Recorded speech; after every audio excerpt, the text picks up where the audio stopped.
గురువుగారు, కర్కాటక సంక్రమణం అంటే ఏమిటి? దీనికి దక్షిణాయనానికి ఉన్నటువంటి సంబంధం ఏమిటి? కర్కాటకం, సూర్యుడు మకర రాశిలో ప్రవేశిస్తే సంక్రాంతి. మనందరికీ తెలుసు మకర సంక్రాంతి. అలాగే సూర్యుడు కర్కాటక రాశిలో గనక ప్రవేశిస్తే అది దక్షిణాయనం. సూర్యుడు మకర రాశిలో ప్రవేశించినప్పుడేమో ఉత్తరాయణం, సూర్యుడు కర్కాటక రాశిలోకి ప్రవేశిస్తే అది దక్షిణాయనం. ఏంటండి ఈ సూర్యగమనానికి ఈ అయనాలకి ఉన్నటువంటి తేడా ఏంటి? ఈ సూర్యుడి చుట్టూతోనే ఈ లోకం అంతా ఉంది. మనం బాగా గుర్తుపెట్టుకోవాలి. మనం చదివేటువంటి చాలామంది సంప్రదాయవాదులు చదివేటువంటి ఒక పవిత్రమైన మంత్రం ఉంది. ఆ మంత్రం మొత్తం భాగం నేను ఇక్కడ వేదిక మీద చెప్పట్లేదు, కానీ అందులో కొంత భాగాన్ని చెప్తాను. ధియో యోనః ప్రచోదయాత్, సూర్య భగవానుడి గురించి చేసేటువంటిది. ధియో యో నః ప్రచోదయాత్.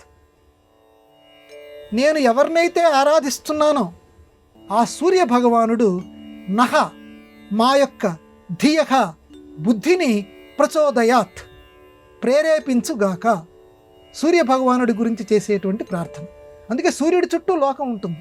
అందుకే సూర్యుడి చుట్టూ మన ఆలోచనలు ఉండాలి. ఎందుకంటే ఇప్పటికీ కూడా సంప్రదాయవాదుల్లో కొంతమంది సూర్యుడు కనిపించనటువంటి రోజుని దుర్దినము అంటారు. దుర్దినము అని అంటే చెడు దినం, చెడు రోజు. సూర్యుడు కనిపిస్తేనే భోజనం చేస్తారు. ఆ రోజు ముసిరి పట్టి గనక సూర్యుడు కనిపించకపోతే ఆ రోజు దుర్దినం.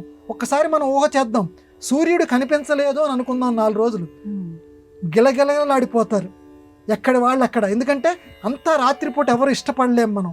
అందుకని సూర్యుడు ప్రత్యక్ష సూర్యనారాయణ మూర్తి అంటారు ఆ మహానుభావుడిని. అందువల్ల ఆ మహానుభావుడిని మనం ప్రార్థన చేయవలసింది ఏంటంటే బుద్ధిని ప్రేరేపించుగాక. ఎందుకంటే నీకు బుద్ధి లేదురా అంటాం.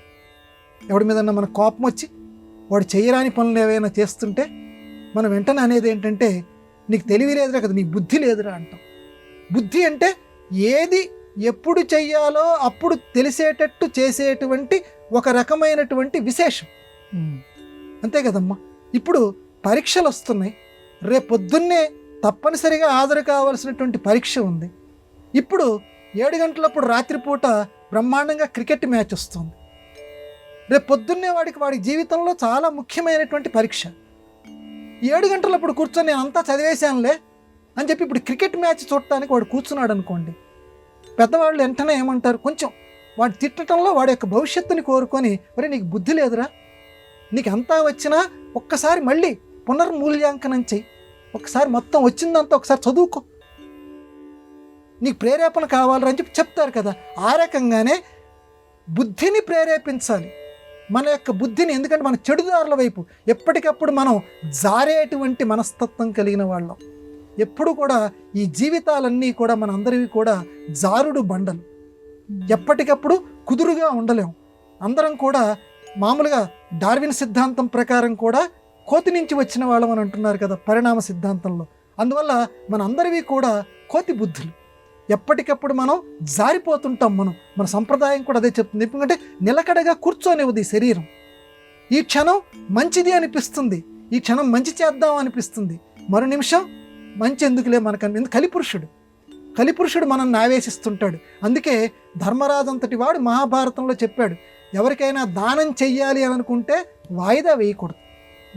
ఎట్టి పరిస్థితుల్లోనూ ఎవరికైనా ఏదైనా ఇవ్వాలనుకుంటే వెంటనే చేసేయి ఆ మంచి పని. ఎందుకంటే రేపటికి ఈ రాత్రికి ఆలోచిస్తావు, నిజంగా వీడికి ఇవ్వచ్చా ఇవ్వకూడదా, అమ్మ బాబాయ్ ఎందుకు వచ్చిన గొడవలే, ఆ 100 రూపాయలు నా దగ్గర ఉంటేనే బాగుంది, రేపటికి అనిపించవచ్చు నీకు. అందుకని దానం చెయ్యాలి అని అంటే వెంటనే చేసేయి. కాబట్టి బుద్ధి అనేటువంటిది ఎప్పటికప్పుడు జారిపోతుంటుంది. సూర్య భగవానుడిని మనం ఆ రకంగా ప్రార్థన చెయ్యాలి.